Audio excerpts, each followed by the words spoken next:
Debout Congolais, unis par le sang, unis dans l'effort pour l'indépendance.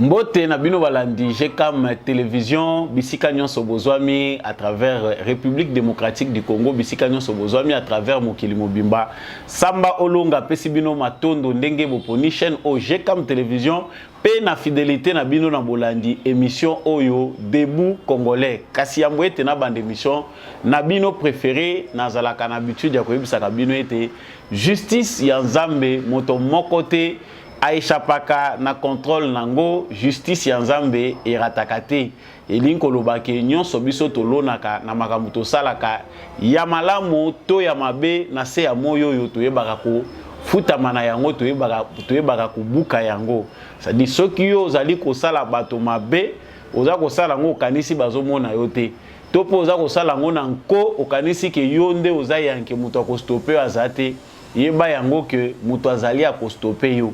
Si ça ne passe sur cette terre, sache-le bien que même dans l'au-delà, tu finis par payer les prix de tes actes. Mais là, on a bela kabino bayanke, bakuluna, kuluna en cravate, kuluna na balabalo bambaka batu machette.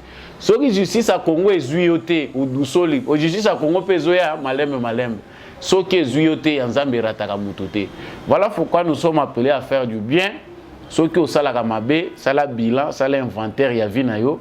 Yeba balance na yo eza penché côté nini mokili eza balance tango yo moko ko sala inventaire okoyeba ko se recadrer malamu mutu eleki topé mabende mutu eleki mingi. Voilà, j'entre très rapidement dans l'actualité qui m'amène devant vous. C'est dans ce numéro, le président Félix Tshisekedi est reçu par les rois. Le président est reçu par les rois Charles III de l'Angleterre, de la Grande-Bretagne, du Royaume-Uni, j'allais dire. Baouti, Kukutana, les solos ont duré 50 minutes. Vraiment, ils ont accueilli Moro Chaléré, ils ont échangé sur beaucoup de choses. Ils ont vraiment récite monnaie diplomatique pour la présidence de la République. Mais derrière cette rencontre, derrière cette visite, derrière Boyambiwana, il y a président de la République. Et pas un roi Charles, il y a Royaume-Uni. Nini biso ba Congolais to koyo kozela ba tante ezalaki nini pena président Félix Tshisekedi amemaki epai na ye ba inquiétude ya Congo ezali nini tango tozali koyeba ba relation oyo ezali kolié Congo na Royaume-Uni pe mikakata no Rwanda makambo etali Rwanda position oyo Royaume-Uni azanango makambo ba Congolais ba contestaki na gouvernement à Boris Johnson oyo na minute aza remplacé mutu mususu aye na sima na ye nini tokoki penda solo kozela na bokutani wana mokonzi mboka Félix Tshisekedi bakutanaki na roi ya Angleterre. Voilà, et kozala sujet ya liboso tokosala la nabino analyse tokosala décryptage nabino tout au long de ces numéros. Nous n'avons pas eu le temps d'analyser bien sûr avec vous les récentes nominations. Ba nomination salamaki les sous mokolo ya lundi na armée, mais yango pe salaki les sous sensation ba mécontent bazali. Na kati ya ba nomination yango tomoni bandeko John Chibang wazape moko ya ba patriote bato yo batiaki Kabila Musuku avant bakangaya se retrouver en prison. Tomoni ba général lokola Marcel Mbang oyo azalaki na opération Sokola 1 balongola ye batinda ye na Kasai avant passation ya pouvoir Félix Tshisekedi na Joseph Kabila yepe azongi ye muto remplacer général Yav. Toki pe nungu eza ko bima ete président anomaki muto asa kufa il y a de cela 11 ans depuis 2011 président a bazué ba nommé erreur matérielle topeza erreur il y a prononciation il y a joué journaliste il y a RTNC ça aussi nous allons chercher à le savoir kasi mingi to linga to ye ba nomination mokonza mboka asalaki président de la République asalaki rapport nango ezali nini na balance sécuritaire de la République démocratique du Congo. Est-ce que ekoki ko apporter un plus nini pena to ko kozela solo na ba nomination et salami na kati armée na biso ezali point ami balé to kolobela wana toujours à titre de rappel na lobaki mutuna ya liboso na point ya liboso pe na lobelaki président de la République asilaki bongo pe ko accorder interview ya lobeli bongo les kambu ya indifférence pardon ya communauté internationale vis-à-vis ya makambo Rwanda azali ko sala na sima ya M23 pe atalisi ete communauté internationale esengelaki atia pression na M23 o ezali nango Rwanda muto aza ko utiliser moyen ya ko envahir nango RDC batika makambo bango bazali ko sala. Il a aussi refusé que son pays la RDC ne peut en aucun cas kokende ko s'allier topé ko opter pour la solution à cause un groupe local la Wagner oyo batumsu baza kozwa pona koya ko soutenir action oyo ba état ezali ko sala. Voilà, toujours dans le cadre de notre émission, nous allons aussi parler na babal réel oyoyo honorable Tingi Pululu abeti président de l'Assemblée nationale Mbosso Kodia.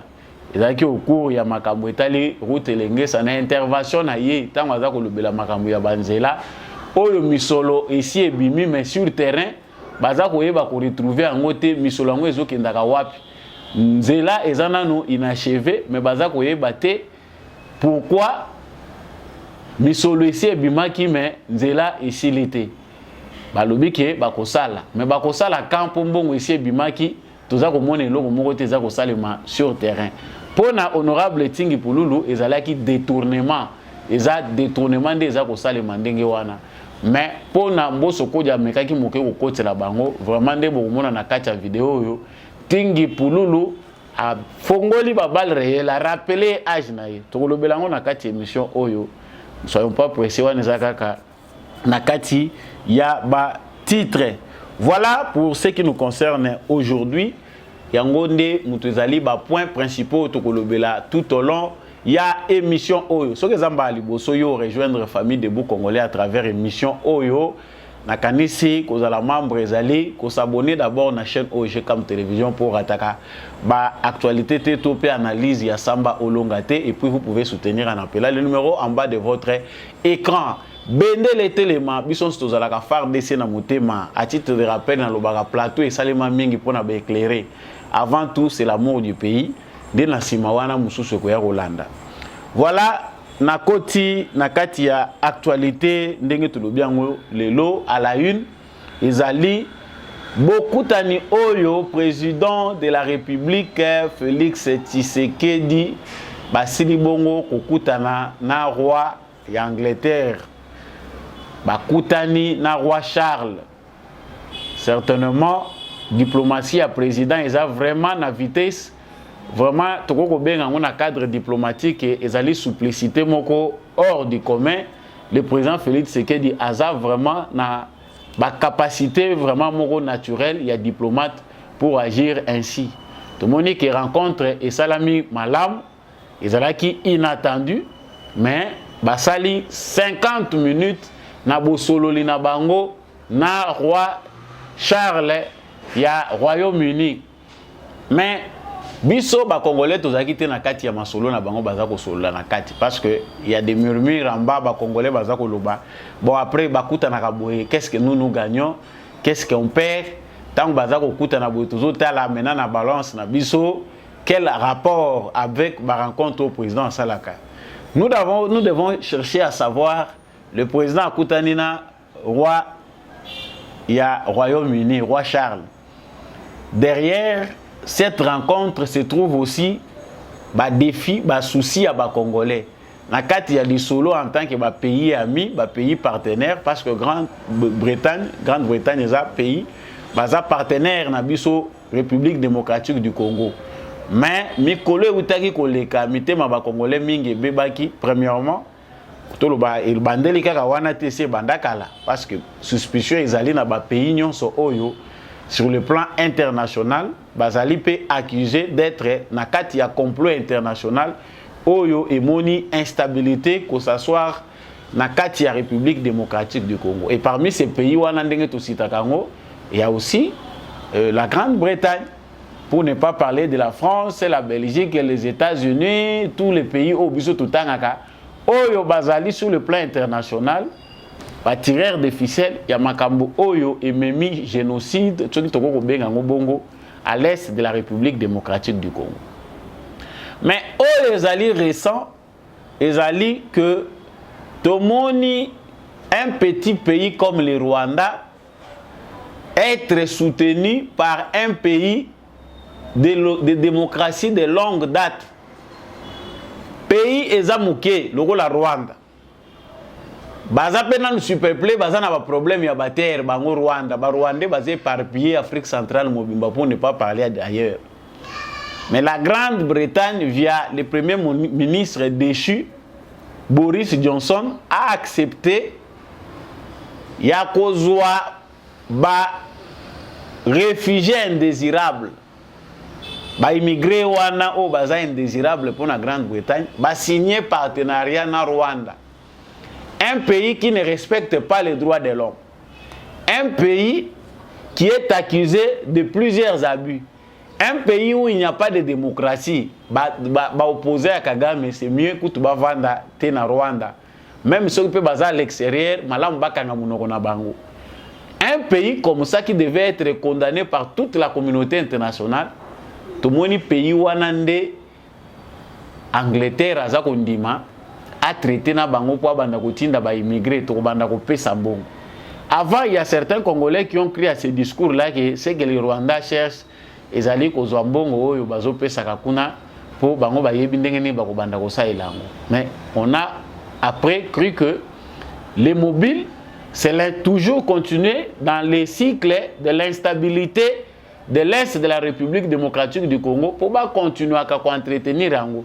Parce que ba réfugiés wana ba ko tinda bango na Rwanda. Ndenge ba mususu baza na Uganda ba Taliban oyo ba ya soki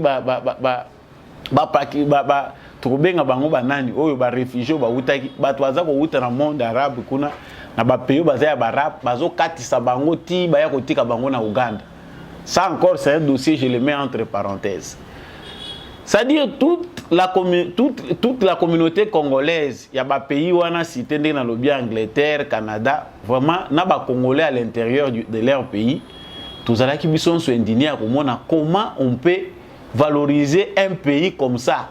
Ceux qui sont les Cambouana na RDC, ils critères, il y a comment on ne respecte pas les droits de l'homme, wana ba women rights bimi ba nini organisation mais ndenge nini Kagame ba organisation wana ezo katante ya kopesa ba sanction na lolenge sengeli. Donc on comprend qu'il y a encore les mobiles batu oyo ba forja ki complot wana oyo komisi lelo Kagame oyo azali bazana nous na désir, certains parmi eux ont encore le désir de vouloir marcher dans ce sens-là. Et Dieu merci, makambo eleki na Angleterre na ba choc ya makambo mabe oyo Boris Johnson asalaki kuna ememie azala déchu. Mais biso toza kotala ezo senga ke misu na biso ezala kofungwa c'est lorsqu'on entend que oyo ayepe ko remplacer ye azaka adepte na ye. Bien que la justice anglaise a fini par démontrer batikali ko balandeli dossier wana balandi makambo ya mabe oyo bombamaki na sima ya ba immigré oyo balingaki batinda na Rwanda. L'Angleterre reste aussi parmi les pays phares, il y a résistance, il y a politique, il y a Kagame. C'est-à-dire, tant que nous la diplomatie, on comprend clairement que l'Angleterre, Bazali, Nasimape, il y a Makambo Oyo Kagame, Azali, Kosala, son entêtement là. Vie, comportement, il y a un gouvernement na bango. Parce que jusqu'à aujourd'hui, on n'a pas encore une bonne annulation pure et simple. Il y a Makambo Oyo, Boris Johnson à Tikaki. Le processus est encore en cours. Kokuta na ya président Félix Tshisekedi na roi Charles. Ils allaient payer moko ya ba possibilité sur le plan diplomatique et payer Sameli président de la République à solo lambunzu na mbuzu. Na moko ya ba responsable même s'il n'est pas dans la gestion mais son importance est très capitale. Ba orientation ya koki ko pesa to pe ba recommandation koki ko pesa na bato bazali ko gouverner ba mboka wana pona makambo etali République démocratique du Congo et kokozala d'importance. C'est ainsi qu'on pense que beaucoup taniwane ya président de la République Félix Tshisekedi ezali na nature moko ya kopesa pe profit na angle diplomatique. Le président a marqué des pas parce que kuna na ngambu ya Rwanda déjà baza ko analyser déjà visite wana. Qu'est-ce que ça peut changer? Est-ce que l'Angleterre sur base ya diplomatie a Félix Tshisekedi ndenge azali akeko solo na bango ndenge ye pa akeko talisela bango makambo? Est-ce que cela pourrait changer la politique étrangère de l'Angleterre vis-à-vis du Congo? Ah ça, c'est ce qu'on attend de voir par rapport à Moussala au président de la République Félix Tshisekedi Asali. Asali Moussala Wana en tant que premier diplomate Yamboka, parce que nous attendons aussi quelque chose de la part de nos pays partenaires. Ndenge pour enchérir le président Outaye Koloba awa indifférence ya communauté internationale vis-à-vis ya makambo oyo Rwanda azali kosala derrière les M23 que communauté internationale baza ko condamner te ba principaux partenaires baza ko lobelo côté ba tebele baza ko tala discours wana ya Félix Tshisekedi bazo mona ngolo la signe ya faiblesse, c'est-à-dire lorsque le président de la République avoue publiquement que toza agressé par le Rwanda et la kisi kaza ko pleurnicher. Mais nous avons eu Joseph Kabila ici. Tozui Joseph Kabila pendant 18 ans lolemo ezaki on dirait bakanga ngo singa balingi qu'il ne pouvait pas citer les Rwandais directement. Ce qui montrait qu'il prouvait à suffisance sa complicité. C'est-à-dire c'était quelqu'un qui était venu pour préparer les lits à Bongisela Bango Mbetu. Basala o nyonso bango bakoye kosala. Ti mukolaza ko kende Rwanda na munoko na etanga mate. Mais aujourd'hui, on comprend même bateau baza ko croire te na Félix Tshisekedi qui trouve que c'est un incompétent. Ce qu'il fait comme diplomatie et ça tourisme. Mais avec ce qu'on voit ici, avec rhétorique narratif au président de la République a adopté Yakoloba Makambutu, on sent quand même qu'on avance sur un point. Mboka moko te marchaka sans diplomatie, surtout pour na biso Congo ezo senga tolobaka. Ezo senga na ba forum nyonso bisika nyonso président zo kende aile varavwa na ye. Moi j'étais satisfait en tant qu'analyste ya koyoka makambo président de la République à tenir à lobi na tribune wana ya forum ya kendaki. Consipona makambo ya Congo. Certainement, c'est la voix de tous les Congolais de ebimaki na munoko ya président de la République. Tango alobeli likambo ya conflit à Rwanda. Hospitalité na biso ebomi biso oyo. J'ai eu des larmes aux yeux pour comprendre qu'un pays qui a été hospitalier. Mobutu na fin ya règne na ye, akomi na suka. Atali ba forcer ye, ba yebi déjà que toza koto lungolé na pouvoir. Ba forcer ba lobi fongola porte ya ba réfugiés. Alors que un complot était déjà bien établi de l'autre côté.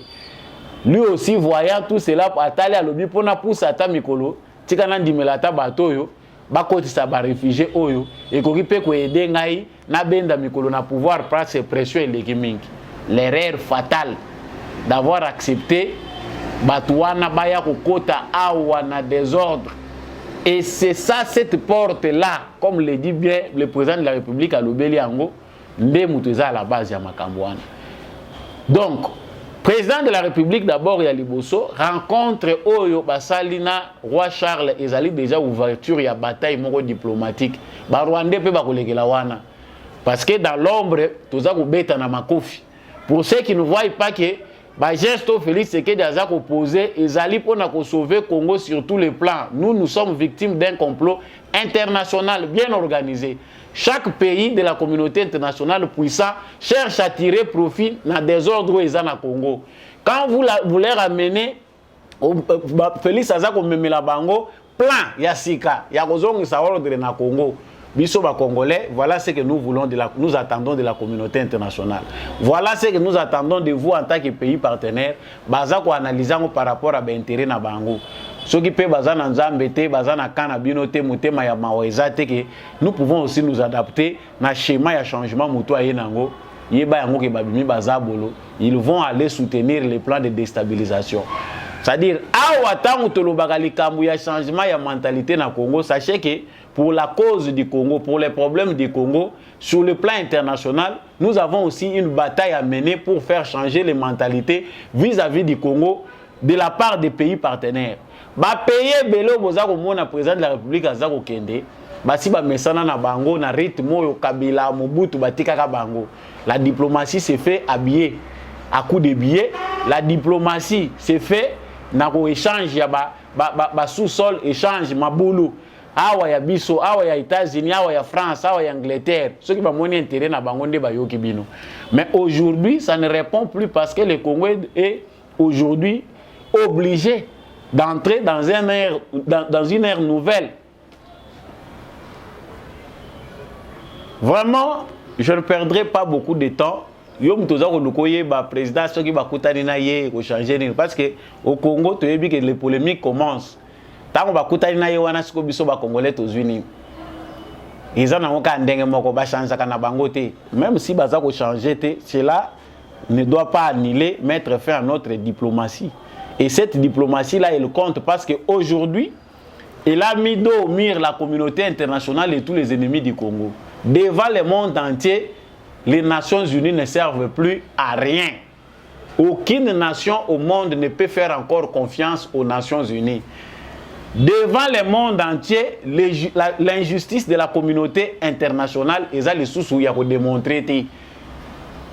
Tout le monde dit que le monde, la communauté internationale, elle est raciste. On comprend que le Conseil de sécurité des Nations Unies est dirigé par la mafia. Nous avons à attendre. Président Félix Lokolaye, Bisika Nyon Swachaka Makolonaye à éclairaka. On attend les retombées de cette diplomatie qui est en train aussi de nuire na Playa Kagame. Parce qu'il y a les canadiens supérieurs, c'est-à-dire à renouveler soutien à Yake ou la Sabango qui bopé sangatan. Muto Lokolaye Lingi a inversé Makambundenge Biso tout ça, il y a yébité Makambundenge le cas Walinga Bebis la Biso Cop. Bopé Sanga Makasa Sika, moi je vais vous apprendre comment. Je vais lui apprendre comment il peut s'adapter à Obiso Tolingi. Bataille d'opinion, on cherche des solutions. Les solutions sont là. Les solutions concernant le problème à Congo et Zanango. Mais il y a un obstacle dans la solution. Il faut que la communauté internationale à soutenir le Congo. C'est la guerre des intérêts. C'est les décideurs pour la plupart si ba mesana bango na ko s'en foutre na makambo nyonso eza koleka ça dit soki eza koleka nango na Congo bakufa 100 000 bakufa 200 000 6 millions etali ete ba compte na banque eza ko mata baza na bango ko entretenir makambo na bango. Vous suivrez d'abord cette vidéo ndenge na lobaki ya makambo oyo président de la République a lobaki na mungongo na yemoko comment il a interpellé la conscience internationale et puis on revient.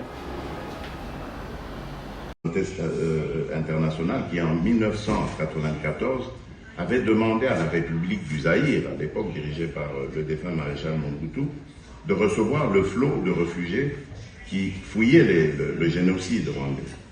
Eh bien, figurez-vous que c'est depuis cette période que mon pays tire le diable par la queue. Nous vivons de misère en misère. C'est vrai que nous avons tous compati au génocide qui a frappé le peuple frère du Rwanda en 1994, qui a fait plus ou moins 800 000 à 1 million de morts. Mais aujourd'hui, en République démocratique du Congo, et ce n'est pas moi qui le dis, ce sont les agences, les nombreuses organisations de droits de l'homme et autres, il y a plus de 6 millions de morts depuis 1994. Des morts innocents, des gens qui n'ont pas demandé à subir ce genre de violence. Il y a énormément de femmes qui sont violées tous les jours. Je ne vous apprendrai rien de ce côté-là. Aujourd'hui, nous sommes un des pays au monde qui a le plus grand nombre de déplacés internes. Vous savez que les déplacés internes, leur situation est beaucoup plus dramatique que ceux qui se déplacent, qui vont dans des pays étrangers, parce que là, il y a au moins des structures d'accueil. Ici, nous n'étions pas préparés à recevoir ces flux de population qui viennent parfois de manière brutale, inattendue, impromptue, et nous devons faire face à tout ça. Mais que peut faire la communauté internationale de manière réaliste? De manière réaliste, puisqu'on parle de la situation d'aujourd'hui, c'est d'abord de demander au Rwanda de cesser de soutenir cette force, en fait, qui n'est qu'un paravent, mais qui cache en fait la vraie intention du Rwanda, la vraie action du Rwanda, qui est l'invasion de la République démocratique du Congo. Voilà, c'est bien clair là-dessus. Le président de la République l'a si bien démontré Bolandi ngo bino moko na ba propos na ye soko landa kité au monique président de la République a na démarche na ye. Après cette démarche, mokolo oyo biso Congo to lancer offensive à mutu moko na mokila ko condamné. D'ailleurs ba musu bazo yebisa ke déjà Tshisekedi banda déjà ce que bêtissons ba donne changer. Mais comme nous marchons avec la sagesse, nous avons un président oyo bato baza ko comprendre été baza olinga batindika ye na ba erreur pour na sima baya ko marchander derrière ces erreurs là ba kuzui tachité. Aujourd'hui ba nomination ya Sike Salami na kati armée. Ba nomination saluée par les uns. Ba tunsuzu pe balingi angote. Qui ont salué, ce sont eux qui ont vu que bateau va nommer Bazali ba patriote. Nous attendons beaucoup d'eux. Ils ont quand même ouf, il y a soulagement. C'est-à-dire, n'ayant nommé bateau yoboye, nous attendons que Babunion Sobiso te décrié pendant plusieurs années. Na chaîne ya commandement militaire na biso et koki kolongwa. Mais bamusu se peut balobi non amateurisme. Ake ko tchaba ambianceur. Ake ko tchaba tu par sentiment kaka po alinko longola. Ozo longola batu baza expérimenté, ozo tchaba o baza inexpérimenté. C'est quoi l'expérience? Qu'est-ce que ça a donné cette expérience là? Président Félix Tshisekedi a salaki nomination récemment, balongoli général Célestin Bala, chef d'état-major ya FARDC, Batie Chiwewe. Balongoli oyo pas salaki na garde présidentielle, yemoko Christian Chiwewe ba remplacer pe Mosusu na bato Mosusu banomaki. A continuer les sous na ba nomination wana maintenant pour cette fois-ci ba changer, ba remplacer Yav qui avait trahi, ce n'est plus un secret, Batieye, na général Moussousou Marcel Mbangu, qui était très actif dans l'opération Sokola 1. Parce que Kabila n'a l'habitude na ye, n'importe quoi ye.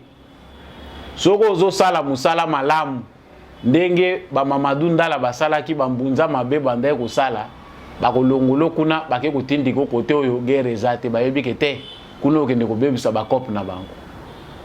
Bato ba excellent, ba patriote, baza kozongisa bango sima.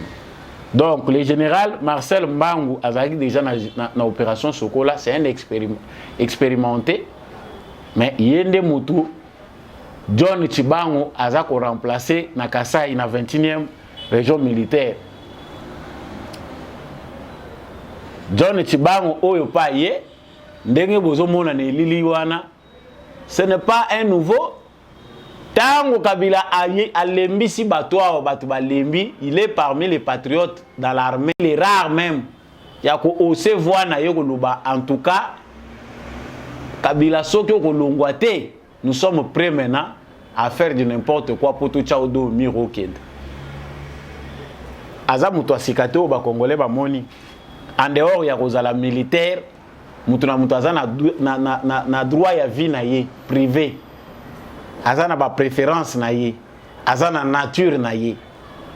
Awa lokola ba moni ba photo muto azako sepela. A sepela lisusu te parce que ba non po aza soda. Donc ba économique soda ko lelate, soka kutai na famille na ye soda ko sepela te, soki amoni likama malamu parce que aza soda. Non. Kolanda bango te tu as le droit ya ko sepela. Soki ba bomaka yo awa ndengo telemaki likambo ya Kabila, soki ba bomaka yo nde bakangaki ye wana ba zui batie na makala ba bomiye muto alingaki alobazate. Muto azana droit ya ko se réjouir même si on sait que la tâche est difficile.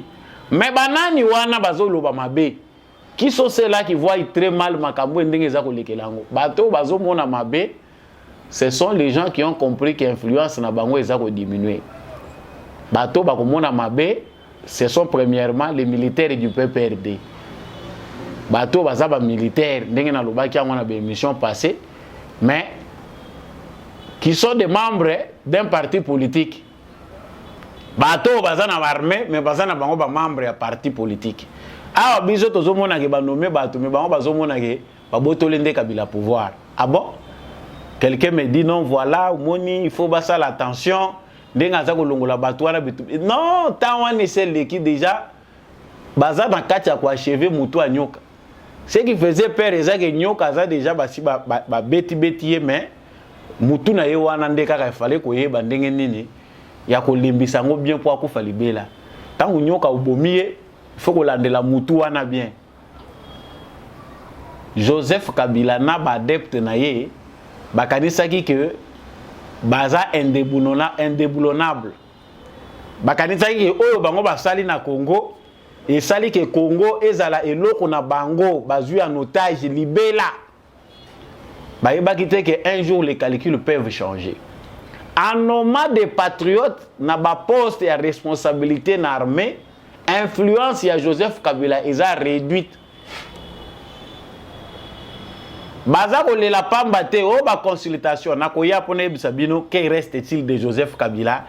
Kabila ta tozo ko yoka Kabila nini etikali ya Kabila na Congo na ko ya na émission. Moi na kote na fongo la parenthèse wana mingi zati. Ah to tikali na sujet na biso. Ça dit ici on voit l'influence de Joseph Kabila diminuer davantage. Félix Tshisekedi pendant tout le temps qu'il a pris, il devait aussi connaître certaines personnes où a utiliser na ba point moko stratégique. Na ba province nyonso l'armée est infiltrée. Il faut des vrais fils du pays. Bato pe ba prouver na patriotisme na bango balandeli na kocha bango na besika na bango na ba province pour arriver un peu à kobenda moi souffle pour comprendre peu qui en tout cas souffle vraiment izali tokoye ko pema le roi tozi ba oyo. Parce qu'on sait que ndenge baza ko loba John Chibangu wana, on sait qu'il ne va pas trahir. Ba risque azwaki. Toyebi te. Toyebi mutema ya mutu te mais biso toyebi que c'est un bon patriote. Lelo tende toya ko loba tango atelemela ki Kabila, nous avons tous salué.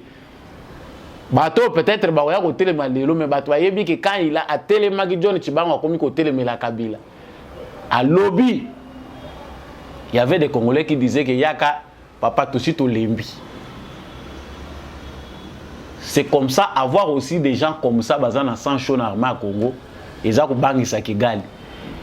Tous les changements qui s'opèrent na kati armée congolaise sont suivis de près na Kigali. Awande tozako kebisa, mais mon général John Chibangu, mon général Marcel Mbangu, pour ne citer que vous.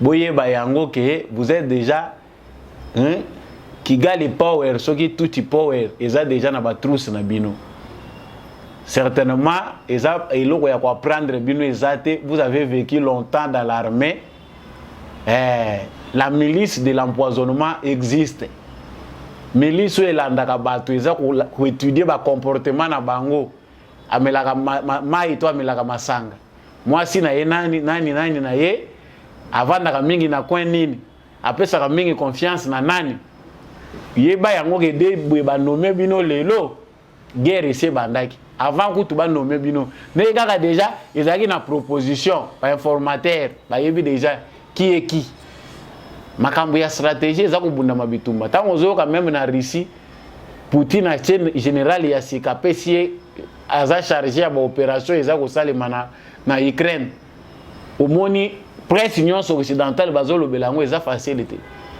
ba stratégie balande la Congo chaque mouvement chaque position au Félix Tshisekedi aza kozwa baza ko étudier ngo ba spécialiste na bango baza ko vendre lango a ozomona bazo banga tina occident balobi que ça c'est un politicien stratège ba étudier kaka ba début awa.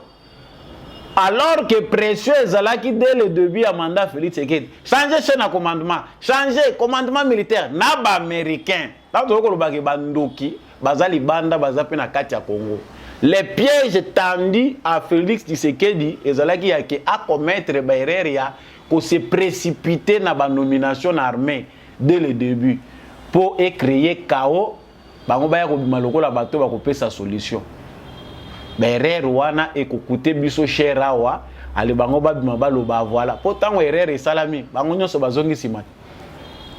Comment pour changer chaîne ya commandement ya Congo et comme likambo ya ba américain ba français ba côté na kati banani changer mutuna ba généraux na ye awa bino pe ba nommé na bino boza ba généraux ya France té ba nommé bino na ba bisika ba pesi bino ba fonction au 21e région militaire au ba tie au chargé renseignement chargé ba opération nyonso za ko tala M23 boza ba généraux ya États-Unis té au ambassadeur atindelu émissaire to solola vous êtes boza ba généraux ya République démocratique du Congo.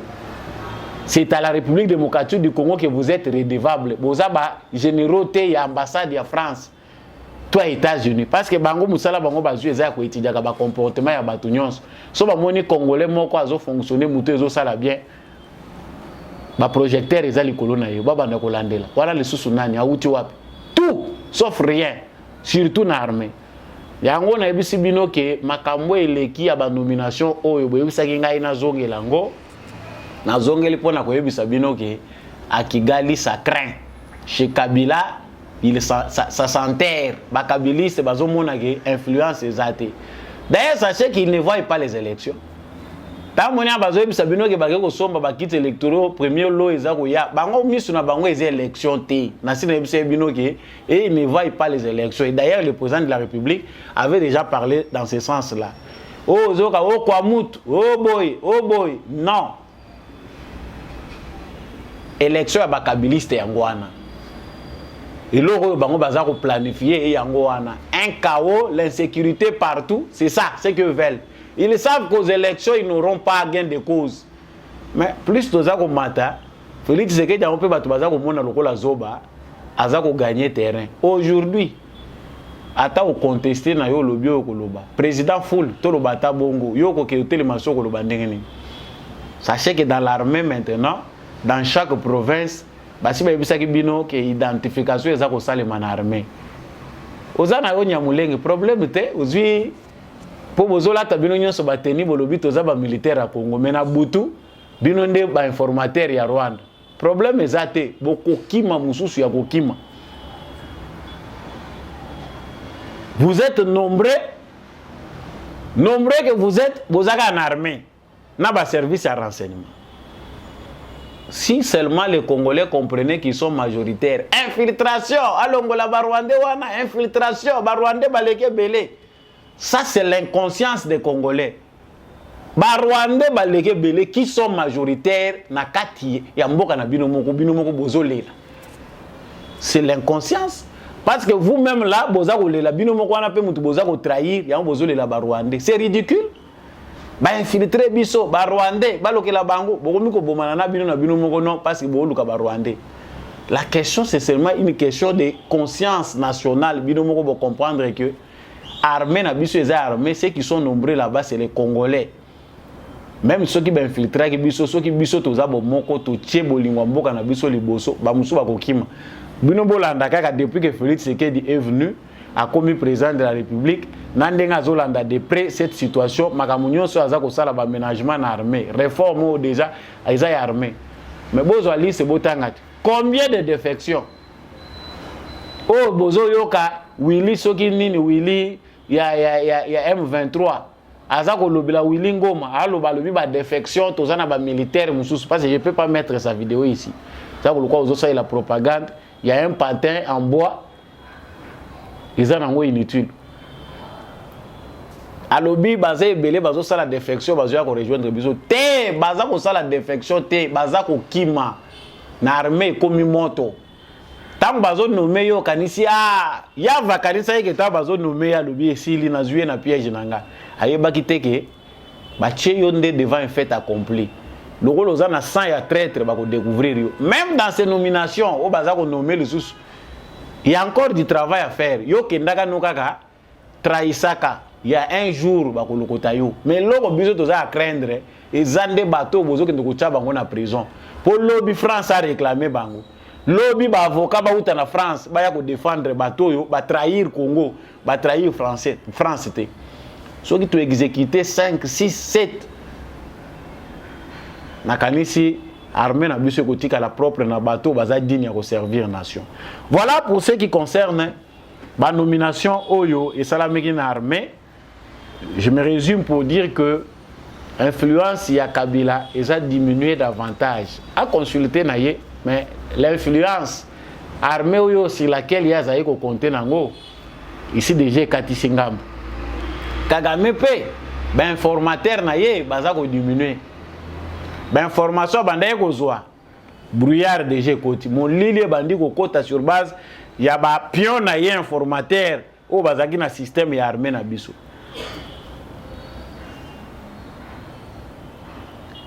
Troisième point, Turubaki tozako lobela awa ezali makambo etali ndeko Ntingi Pululu na président de l'Assemblée nationale Mbosso Kodia. Le président de l'Assemblée nationale na monso ango pe tozana ngo mobimbate Ntingi Pululu asengaki motion pona ko lobela makambo etali banzela. Alobi banzela oyo baza ko sala azo trouver que ba détournement eza na kati ya ko salema soki ba ke ko landela place mbongo ebimi mbongo eza déjà sur bimaki mais tant bazo kende na exécution misala bazo kutana musala wana mbongo esalami te alobeli likamwanzile elengesa oyo nano esilite me mbongo esi bimaki siko baza ko luka suba dekese lisusu mbongo mususu pour kende ko sala misala oyo déjà mbongo ebimaki. Pour lui, Ntingi Pululu ye mutazako loba yende député, il trouve que ezali ba détournement. Mbosso à couvrir à l'obité bazak bakosala. Qu'est-ce qui ne cloche pas? Parce que là, Mbosso a pris la relève pour na kolobake bakokende kosala. Réellement, tozako luka toye ba nini ya solo elekaki. Suivez d'abord cette vidéo de Ntingi Pululu. Et puis on revient pour l'analyse. Collègue, la route dont vous avez parlé vers Kinchuka. Elengesa, papa. Route Elengesa. Elengesa? Oui. Elengesa, c'est là. Non, non, c'est que ça parlait Kimboala, la bretelle Kimboala. Alors vers Kimboala, c'est la route Nzolana. Oui. La route Nzolana, on va lancer les travaux demain, jeudi. Oh, mais bon, ebima na 2021. Jeudi. Quand c'est au monite, jeudi, on lance les travaux. Mbongo ebima balia. Soko lingi yaka toko kende. Te, eko banda nango menanga na zo rappelo ka mbongo ebima balia. Yoko kote la kabango te. Oza camarade na bango te.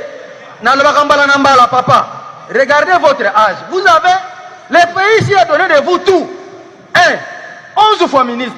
2, 7 fois député. 3, président d'un bureau d'âge. 4, président définitif de l'Assemblée nationale papa. Eza mukie?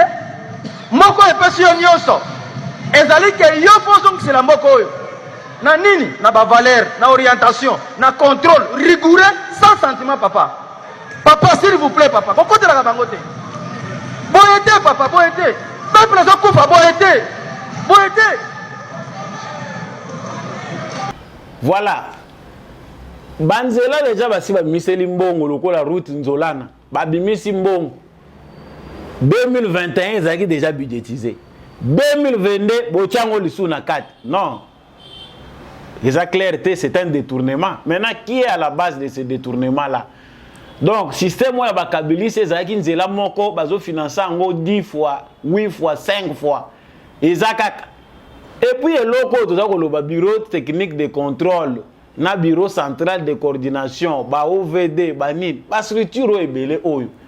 Mais il faut veiller aussi sur le travail. La qualité du travail dans une ville. Tant que vous avez une ville, vous avez une campagne. Vous avez une ville. Nzela oyo bazako lobo moni balobeli Nzolana bayeko lobela pe sur elengesa ti lelo esilité. Toujours les mêmes manœuvres. Qui détourne l'argent? Bato bazali na chaîne ya dépenses, ministre ya finance, ministre ya budget. Qu'est-ce qui se passe clairement? Toujours tu as vu que Nicolas Kazadi aux champions, il y a la réalisation, les meilleurs de Warriors. Mais dans l'absence de communication claire, na ba débat lokola oyo to komi ko mona Ntingi Pululu a komi na niveau kutu ya koyebisa Mbosso clairement que âge na yo il faut tala kango malamu. Papa Ntingi Pululu na kolobebele pe okoya ko bossa na peke wana tata na yo, c'est vrai. C'est vrai que le président de l'Assemblée nationale, c'est vrai que liberté. Alors, âge na yo zo mona ngote 11 fois. Plusieurs fois député, plusieurs fois ministre. Et là, on est aux autres la Congo. Ah, papa Mbosso. Mbosso. Bazako belle la Mbosso. Peut-être qu'il y a comme président de l'Assemblée nationale. Maman n'a pas bandé belle la Mbosso. Tous les BP sous te porté disparu na décidé à Martin Fayoulou. Tout ça crochet qui na maman Marie trop a comment qui célèbre mais depuis baché cadre azomona na appel souté. Mutabandé ko zongi la Mbosso. Ah maintenant comme il est kamwantingi pululu. Mais certainement il faut éclaircir la zone d'ombre parce que makambo eza ko lubama na assemblée nationale ba congolais balanda kango. Quand ba flou wana eza ko demeurer, on ne sait pas voir est-ce que eza corruption parce que Mbosso yo lobi ke noté ba ko sala ndenge nini. Est-ce que c'est que ntingi pulula lobaki eza vrai tout eza faux? C'est là, bon aider Congolais de manière pédagogique à comprendre le fonctionnement de l'institution. Parce que le débat, oyo, biloko komi ko bima oyo avant, ne ko mona na boité. Loko ezo bima, ils allaient pe travail moko pédagogique à comprendre ba Congolais ba transparence ezanine.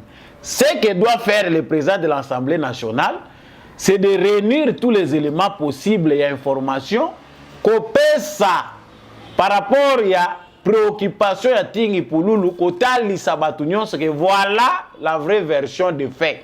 Si tingi pululu n'a pas les informations exactes ou il a des informations erronées, mais la manière pédagogique au Congolais c'est de donner la bonne information. Yo lobi kaka bakosal, baza déjà kosal, banger tel, ba préoccupation est claire. C'est-à-dire là on voit où vous pouvez donner des armes à bateau bazali pour combattre bino que vous êtes en train d'étouffer le contrôle parlementaire, vous ne voulez pas qu'on interpelle les ministres et les autres. C'est-à-dire le rôle de l'Assemblée nationale, c'est de veiller au grain population et fois à la informer à temps réel il y a makamunyon sur gouvernement azana kacha kosal. Ko proposer Mbosso parce que yo pe awa après awa tu évite aux sous président Assemblée nationale té retraite pe yango ezo poussa les doyens les lo komi lobi na ngontingi pululu to côté la peso ki ntingi pululu yo poso ke na snel hein bino na bino ndenge bozo loba na c'est bien ko loba pe belé ndenge ozo loba bazo zelo pe kuna na snel balobi osoko za déjà bazo lo zelo pe na snel o lobela ka pende kuna. Parce que maloba pe soke lege belé oya ko bimisana biloko mususu bimakate. Voilà, j'arrive petit à petit à la fin de cette émission. Le président de la République n'a pas nommé un décédé. Photo boza ko mona, eza photo mais vrai nommé Yewana. Kembi ba mususu balobi kembwe non. Tango ba nomaka ba consultaka. Ce qui est erreur et salami na prononciation ou bien erreur et salami de manière technique que combo ba komi eza yangote parce que fichier militaire ezalak. Ce qui fichier na biso eza nettoyé de manière à ce que muta koye ko sala erreur ba placer ba kende ko nommer muta ku fa ko bandela ndenge nini parce que comme le rola et lokoyo batu nyonso bazwa ko marchander nango là-dessus. Même si c'était vrai que celui qui est nommé était mort, mais erreur technique existe aka. Ba combo oyoyo ezako kende na même manière na ba machine ça passe pour quel intérêt ba kende kozwa combo ya mutu akufa bacha ce qui montre ici ezali que photo bazako la kisa moto yo ba nommé il est bel et bien en vie. Éviter les polémiques na ba réseaux sociaux parce que tu ebi que bato bazako sala opposition baza pe na besoin ya ba élément oyo eko permettre bango ki basala opposition parce que comme kaka le président a nommé un décédé, le président a nommé quelqu'un qui est mort, ça fait 11 ans. Voilà, le président n'a pas nommé quelqu'un de décédé. Voilà, j'arrive à terme de cette émission. Bozala ki belé ko landangai, samba olonga ndenge nini mikolo yo émission eza kopesa ma ba jour mususu ozo sauter. C'est vrai, il y a d'autres préoccupations outre la communication tout ça là qui pas na bino. Na pesi bino matondo mingi vraiment d'importance pour accordaka.